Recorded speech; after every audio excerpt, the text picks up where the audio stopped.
champions. We like champions. We like winners. And we got a lot of them here today, too many to introduce. A lot of them are political champions, and we don't care about them today, right? Right, Duffy? But we have, most importantly, wonderful people that love our country. And before we begin, I think I will say a few words about what's going on with respect to our operation in the country of Iran. The United States military, together with the wonderful Israeli partners, continues to totally demolish the enemy far ahead of schedule and at levels that people have never seen before, actually. We're destroying more of Iran's missiles and drone capability every single hour, knocking them out like nobody thought was possible. As soon as they set off a missile, within 4 minutes, the launcher gets hit. They don't know what's happening. But we have the greatest military anywhere in the world. Their Navy is gone. 24 ships in 3 days. That's a lot of ships. Their anti-aircraft weapons are gone. So they have no air force. They have no air defense. All of their airplanes are gone. Their communications are gone. Missiles are gone, launches are gone, about 60% and 64% respectively. Other than that, they're doing quite well. I said, what's left? But they're tough, and they want to fight. And they're calling, they're saying, how do we make a deal? I said, you're being a little bit late, and we want to fight now more than they do. We've had 47 years, depending on the way you count it, but 47 years of horror with this group. And, you know, when you see somebody walking down the street without their legs, without the arms, whose face is so badly affected and hurt, it mostly came from 95% Soleimani and Iran, and we, other presidents, lived with it. I didn't live with it. And so our people are doing a great job. Again, the greatest military anyone's seen. Thank you.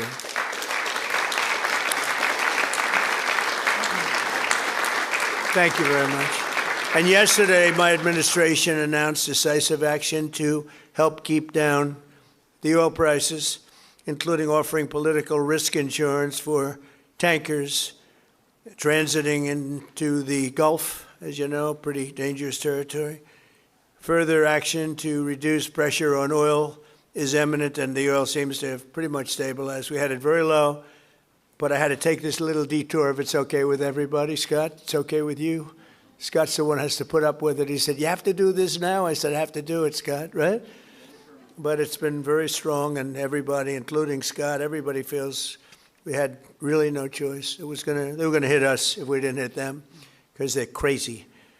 And in the long term, the actions we're taking will dramatically increase the stability of the region and oil prices and stock markets and everything else. You know, we set the all-time record in history with the Dow going to 50,000. So Dow was at 50,000. It was supposed to be maybe, if we were lucky, within, by the end of my presidency in 4 years. And we did it in my first year. We did the S&P 500. We did that in a period of less than a year, and that was even tougher than the Dow, they said, so it wasn't going to happen. But we have a great country. We have a country that's never done this well. We've had tremendous success in so many different ways. I built the military and rebuilt it in my first term, and we're using it more than I'd like to use it, to be honest with you. But when we used it, we found out it certainly did work. When we look at Venezuela, when we look at the first attack, Midnight Hammer, in Iran, which really set the stage for what we're doing right now. It's been pretty amazing. And I'm once again calling on all members of the Iranian Revolutionary Guard, the military and the police, to lay down their arms. They're only going to be killed. And now is the time to stand up for the Iranian people and help take back your country. You're going to have a chance after all these years to take back your country. Accept immunity. We'll give you immunity. And we'll be giving you really the right side of history, because that's what it is. So you'll be perfectly safe with total immunity, or you'll face absolutely guaranteed death. And I don't want to see that. They don't want to see it either.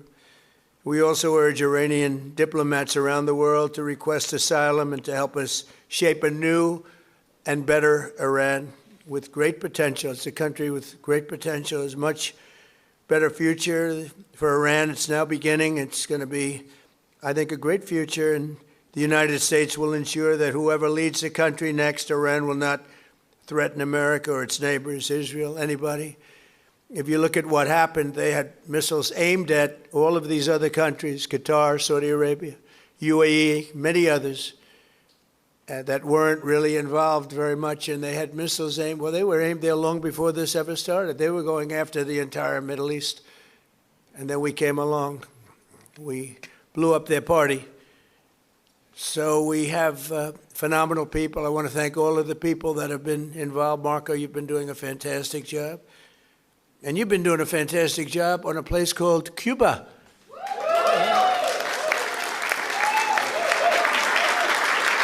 Right? And A-Rod came in before. I said, hey, do you want to come up to a little award ceremony? He's gone to plenty of award ceremonies. Thank you, A-Rod. Big fan. But what's happening with Cuba is amazing. And we think that we want to finish this one first, but that will be just a question of time before you and a lot of unbelievable people are going to be going back to Cuba. Hopefully not to stay. We want you back, and we don't want to lose you. We don't want to make it so nice that they stay. But some people probably do want to stay. They love Cuba so much. I hear it all the time. That was another one that wasn't supposed to happen. Venezuela is going great.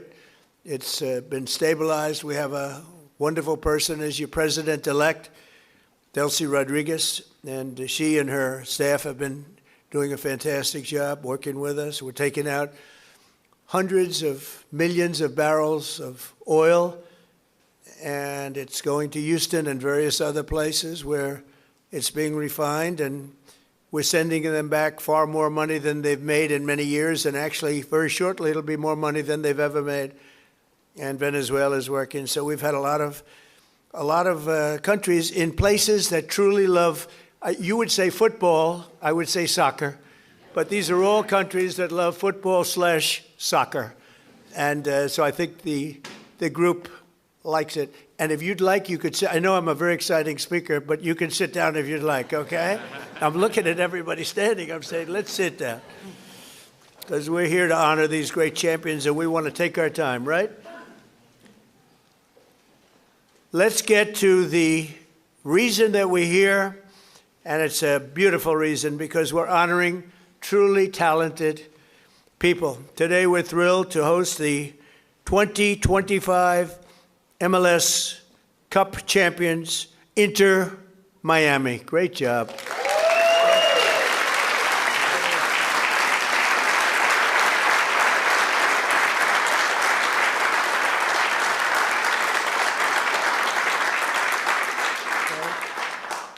And it's my distinct privilege to say what no American president has ever had the chance to say before. Welcome to the White House, Lionel Messi. Lionel Messi is, my son said, Dad, you know who's going to be there today? And I said, no, I got a lot of things going on. He said, Messi. I said, really? He's a big fan. He's a big fan of yours. He thinks you're just a great person, and I think you got to meet a little while. So he's a big soccer fan, but he's a tremendous fan of yours, and a gentleman named Ronaldo. We have Cristiano is great. You're great. Boy, some big champions, some great athletes in that sport, and people that really love what they're doing, and they're doing it well. And it's an honor for us and everybody at the White House to be honoring you today. So congratulations as well to co-owners Jorge and Jose Mas, who came from Cuba, right? Originally from Cuba? Huh? Your parents came? And you're going to go back, oh, yeah. It's going to be and you won't need my approval. You just fly back in when I can just see that. It's going to be a great day, right? We're going to celebrate that separately. I just want to wait a couple of weeks. I wanted to wait a couple of weeks, but we'll be together again soon, I suspect, celebrating what's going on in Cuba. They want to make a deal so badly, you have no idea. As well as head coach, who I hear is a phenomenal coach, Javier Mascherano.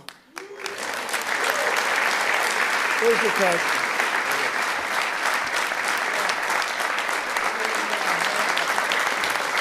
I've heard he's a great coach. Well, anybody who wins is a good coach in my book, but I heard you're a hell of a coach. And all of the tremendous players that are just amazing.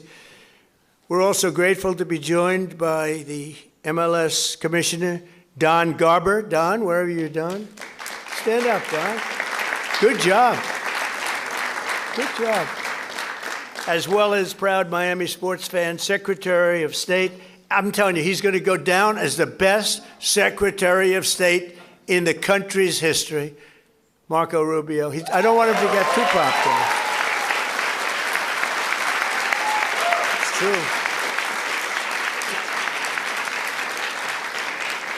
I don't want him to get too popular. You know, when they get too popular, all of a sudden you see, where's Marco? He's not around anymore. I don't see him. He's doing some job, and your next one is going to be, we want to do that special Cuba. He's waiting, but he says, let's get this one finished first. We could do them all at the same time, but bad things happen. If you watch countries over the years, you do them all too fast, bad things happen. We're not going to let anything bad happen to this country.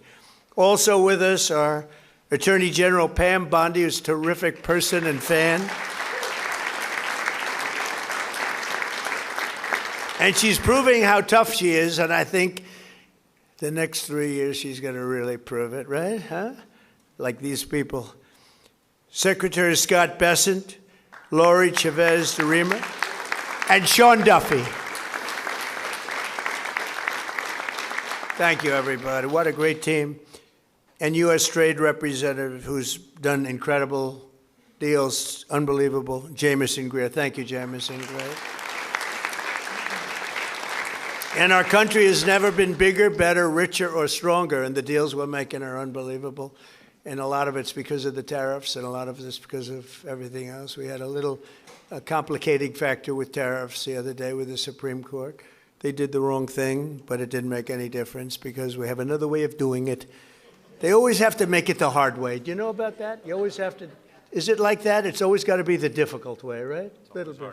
Huh? Makes you work harder, right? But we're doing great. Our country is doing incredibly well.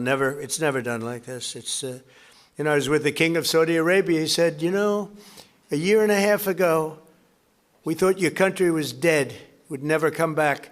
And now you have the hottest country anywhere in the world, which was sort of cool. I'll relate that story. But many, many leaders say the same thing. We have the hottest country anywhere in the world. 2025 was the record-shattering season for Inter Miami beginning last summer at the historic FIFA Club World Cup, hosted for the first time right here in the USA. So exciting. I shouldn't say this because you'll say I'm old, but I watched Pelé play. He played for the Cosmos. Do you know that? And Steve Ross was a great friend. I don't know how many people remember Steve. He was a legendary businessman. He really started cable and cable TV. He was way ahead of time and ultimately passed away tragically. But he started the Cosmos team, and he wanted to get some good players. So he started with Pelé. I don't know, you may be better than Pelé. Pelé was pretty good. Who's better, him or Pelé? Messi. I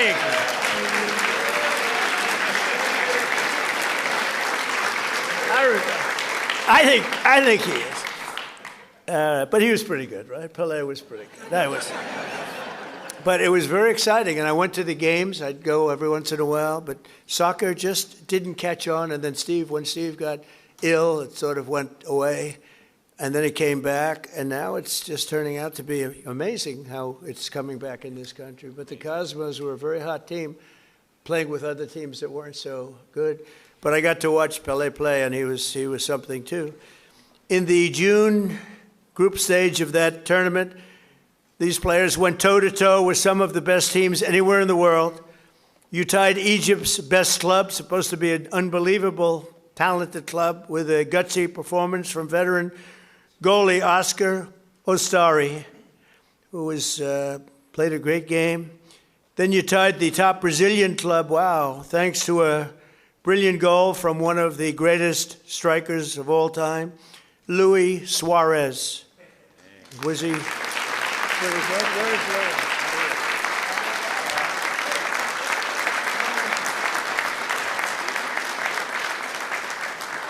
These are good-looking people. Marco, I don't like good-looking men. You don't feel so good about yourself standing up here. Good-looking people.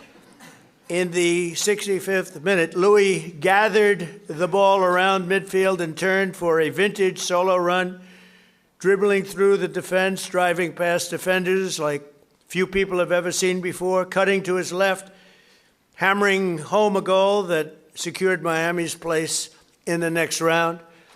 But no match in the 2025 FIFA Club World Cup was more important than the match against FC Porto. Porto took an early lead, but you came back strong in the 54th minute, tied 1-1. Leo lined up for one of his iconic free kicks. He struck the ball decisively, bending it over the wall and beating the keeper with a sensational left hook. Would I be able to do that if I practiced? He said, no, I think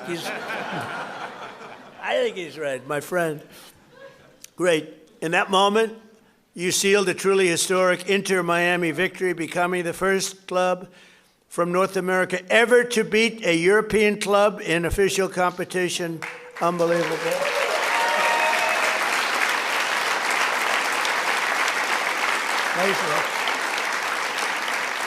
You know, I have to just interject. So, over the years, I love sports, and I've watched my friend A-Rod. With George Steinbrenner, I'd sit in his box, just the two of us. He would never have anybody but me. He liked me, right?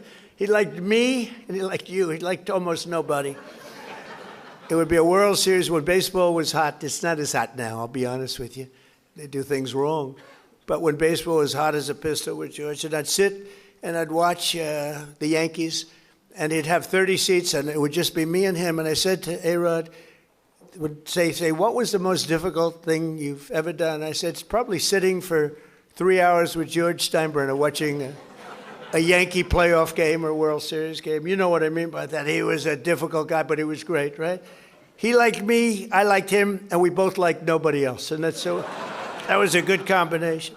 But I have to say this. So I've seen a lot of great players come into the world of sports, and they came in from all different countries, all different players. They've come, in some cases, just from different states. They come to the Yankees, or they come to the Dodgers, or they come to whatever. But I've seen them come in from other countries, and there's such a clamor. Oh, so great, everything's great. But they don't win.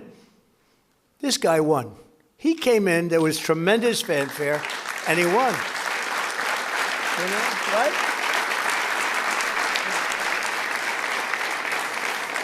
But it's true, they don't win. They come in and, you know, they're great players and they can even play okay, but they don't win. And Leo, you came in and you won, and that's something very hard to do, very unusual. And frankly, there's a lot more pressure put on you than anyone would know, because, you know, you're sort of expected to win, but almost nobody wins. They come in, they're great, they're the best in the world, they get paid a fortune. You came in and you won with all that pressure. That's an amazing tribute, so congratulations. Right? But in that moment, you sealed a truly historic Inter-Miami victory. And think of that, first club ever, North America, to top the so-called European clubs. Pretty amazing thing to do. Returning to the MLS, Inter-Miami built on that incredible momentum, playing a record number of games and scoring a total of 101 goals, the most in MLS history. Is that correct, Mr. Commissioner? Well, that's pretty good. How's Andrew? Is Andrew treating you okay? He's a good golfer, too, actually. People don't know it. He's a very good golfer, right, Andrew? But Trump's a good golfer, too, Andrew. That's quite right. Thank you. With 29 goals in the regular season alone, Leo won the prize Golden Boot, becoming the first player to be named the league MVP twice in a row. Amazing, you know, comes in, a lot of great players. Pretty amazing thing to do, very hard to do. Exploding into the playoffs, this team racked up a series of statement wins, big wins, that frankly wins that a lot of people didn't think they could do. You secured a 3-1 must-win victory over Nashville SC. You thrashed FC Cincinnati 4-0 on the road. And then you routed New York City FC 5-1, led by a hat trick from young star Tadeo Allende. Where is Tadeo?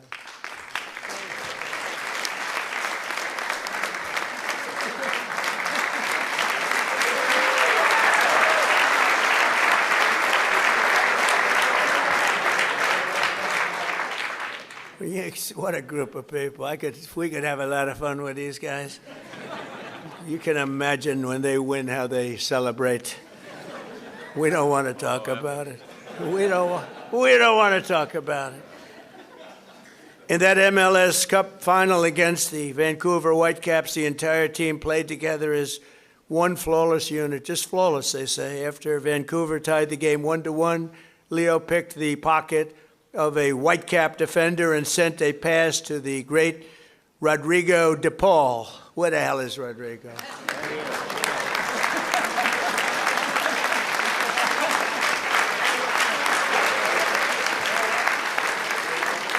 Do you have any bad-looking players? You know? I like the bad-looking guys much better. Who stuck a low-driving shot into the side net, taking the lead. And then in the 6th extra minute of stoppage time, Tadeo drove home your third and final goal, making the score 3-1 and securing your status as the first champions in club history. What an amazing accomplishment. Coach Mascherano became one of the few head coaches to win the MLS Cup finals in his very first year. And Leo claimed the 47th trophy of his storied career. 47th, can you imagine that? The most of all time. That's the most of all time. So Leo is the reigning FIFA World Cup MVP. You could have gone anywhere in the world. You could have chosen any team in the world, and you chose to go to Miami. I don't blame you. The weather's extremely good. Do you go to Doral? You go to Doral and play golf? And I just want to thank you for bringing us all in this ride, because you are hot and talented and a great person.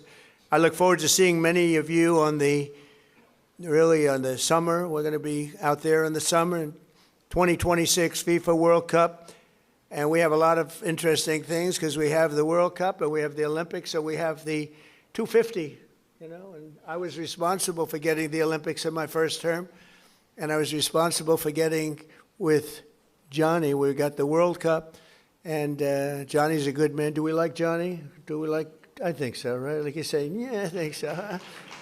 He's a good guy. But, you know, they're setting records on the World Cup, setting absolute total. I guess many of you guys are going to be in it, but setting records on ticket sales, right? Numbers that, I mean, literally double what anyone's ever done before, so it's good. So they picked the right. But I thought that I didn't know that I'd be the president doing this, because the election was rigged and stolen, and I had to do it all again. And then I said, hey, wait a minute, I just got soccer/football, and I just got the Olympics, and we got most important. I took credit for those two. Then I tried to take credit for 250 years, and it didn't play well at all with the press. But we're going to have an amazing year. But I just want to thank you so much, Horace, for the job you've done. I've known you for a while, and I've known of you for a long period of time. You are a spectacular man, and please say a few words. Thank you.